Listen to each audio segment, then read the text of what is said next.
And in a very like rude, kind of like judgy way, like she knew what she was gonna say would get to me. And so she just paused for a second and she was like, yeah, but you can't carry your own babies.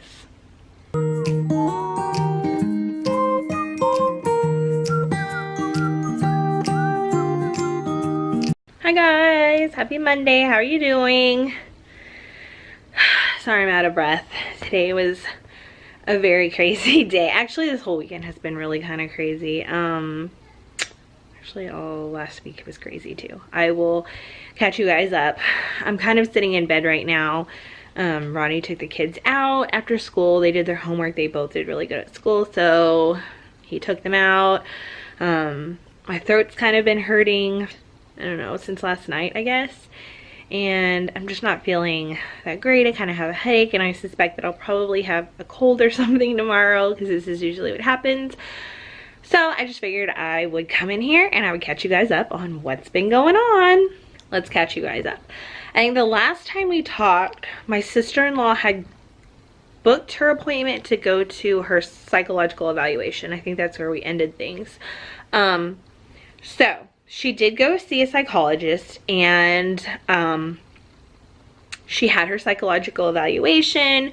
Her husband went with her. They both had to have it done together and I guess separately, if that makes any sense. And so that psychologist sent her report to our IVF doctor, and apparently was not saying very favorable things and just a lot of nitpicky things that are just not really needed. And I won't, like, obviously I'm not going to say what they are, because again, it's not my report to tell you about, but I'm just kind of giving you the lowdown on it. So just in a grand scheme of things, the psychologist kind of seemed like she had her own agenda going on. She had done surrogacy before and kind of is just like relaying her feelings towards her experience in surrogacy onto my sister-in-law and her husband and me and my husband. And it wasn't a good match. So after that report was sent to our IVF clinic, the IVF clinic was like, well, I would encourage you to get a second opinion. Our doctor felt like he would be comfortable with the second opinion, so we called our lawyer. And of course the lawyer does this all day, all night. I mean, she works with surrogates and intended parents like in her sleep. She's amazing. And she was like, no, go to this guy, like, he's awesome, I know him, like, he's straightforward, his wife has been a surrogate before, just send your sister-in-law there and I promise you she'll have like a different experience with this person. So flash forward, my sister-in-law went yesterday. Her and her husband went yesterday at 5 o'clock at night. Like, oh my goodness, I was so like thankful that they were able to like basically like push everything aside for their Sunday night and like went to this guy and like talked to him for 3 hours. Like, we are like, that's just the tip of the iceberg of how thankful we are that they are doing this for us, because it just, I mean, it takes a lot of dedication. So anyways, they went and they had their psychological evaluation done again, and the psychologist yesterday was like, everything is fine. I don't understand what the psychologist prior was saying. I'm not understanding. I'm not getting any of the feelings that she had written on the paper. I'm not understanding any of it. The new psychologist said, I completely recommend you for surrogacy and I think that you would be perfect for it. So apparently the psychologist that we saw they saw yesterday, his wife had been a surrogate years prior and had gone through, I guess, the process with the first psychologist himself, so he kind of had a personal experience. And he wasn't really saying bad things about the first psychologist, but he was just kind of saying like she does relay a lot of her own personal feelings, and he just didn't get a good vibe from her. One of the things that I had heard from my sister-in-law was during this segment, you know, she had to take personality testing, and so it's called the MMPI, and then there was another one, I'm not exactly sure what it's called, but one of them has questions where it's yes, no, sometimes. And So my sister-in-law said that this first psychologist was just standing there like watching her while she was like bubbling in answers, and if my sister-in-law like went to put sometimes on there, the psychologist was like, no, you can't pick sometimes, like it's either yes or no, even though sometimes was actually offered. And so it gave a, like, I guess a very different reading of what her personality is, because the psychologist is like, you have to pick yes or no. There's no, you can't pick sometimes, even though that sometimes is there on the test.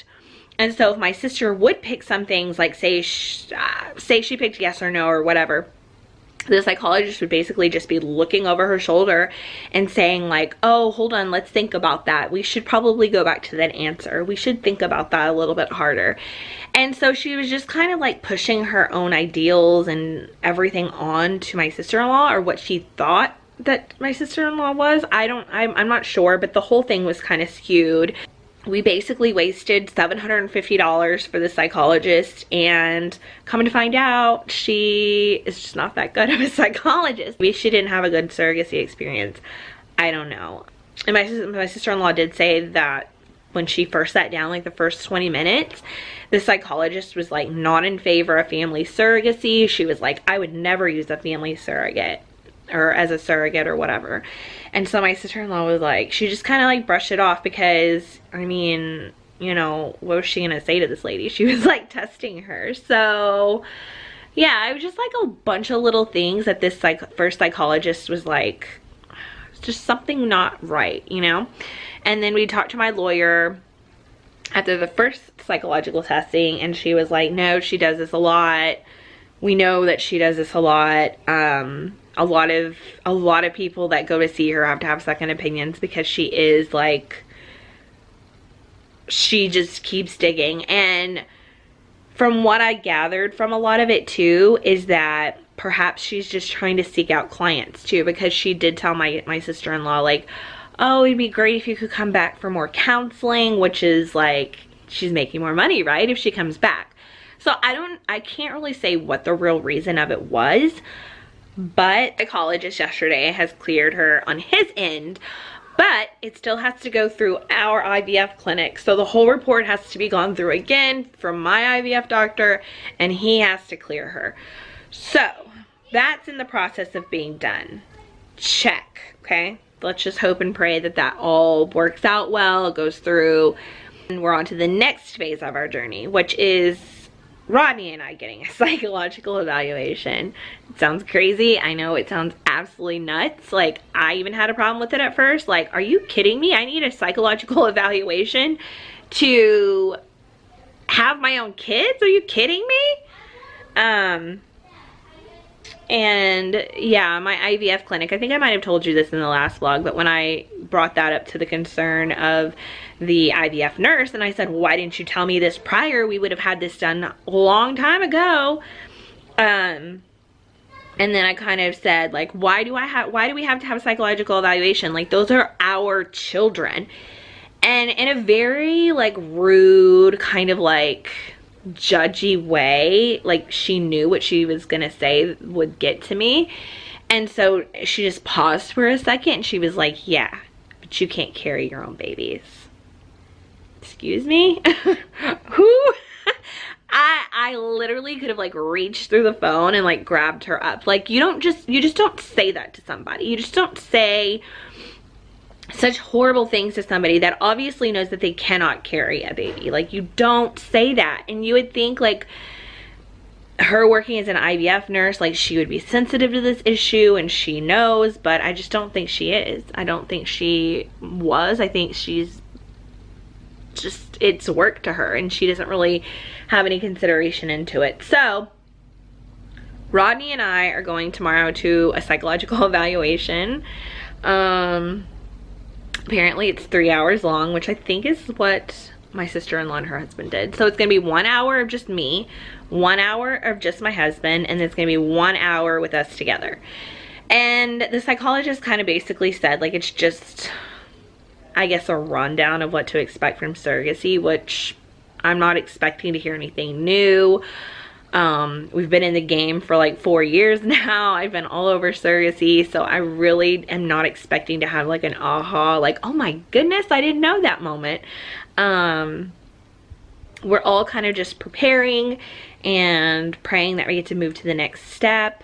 Some other issues that we have gotten brought up are obviously financial issues, how bills will get paid, this, that, and the other.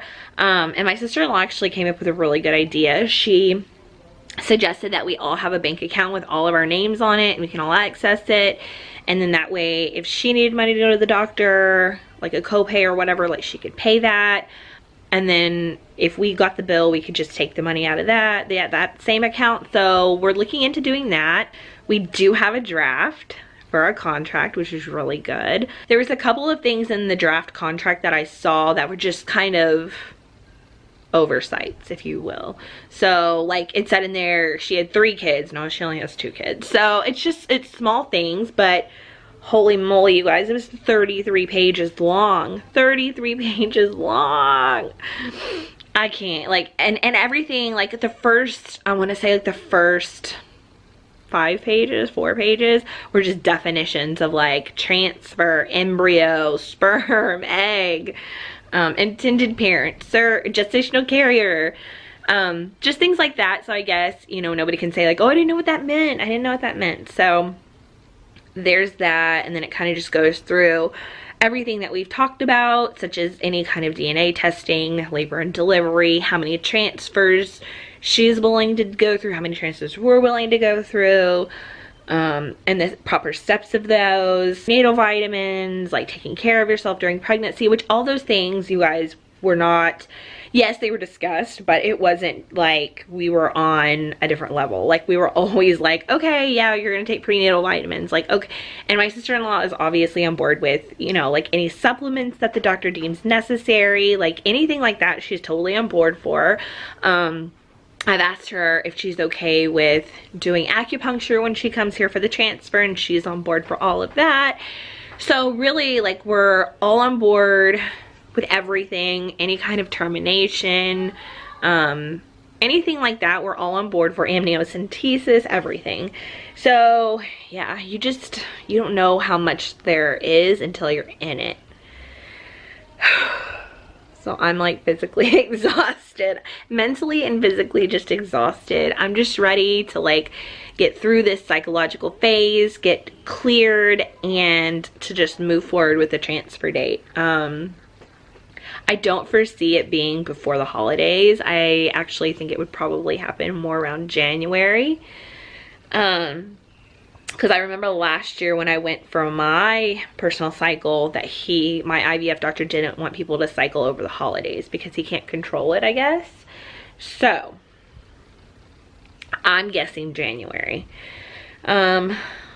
But yeah, everything is pretty much like locked and loaded. We're ready to go. I suspect once Rodney and I have our psychological evaluation, it will be a matter of days before our IVF clinic gets that report. And my sister-in-law's report is already in progress, so that's being taken care of. And then just some minor little additions that need to be made to the draft. And then we have ourselves a full contract, and then we'll just be waiting on my IVF clinic to get a transfer date. So I wanted to thank you all for all the prayers. For those that follow me on Facebook, on Friday, I was just having a really bad day. I just didn't know what was gonna happen. It just weighs on you, you know, like you just don't know, like, is it over? Like, did I do all of this for nothing? Are we actually gonna have a baby? I don't know. I still don't know. But we do appreciate all your prayers, all your thoughts, all your outreach. And yeah, just thank you. Thank you for tagging along with this crazy chaos.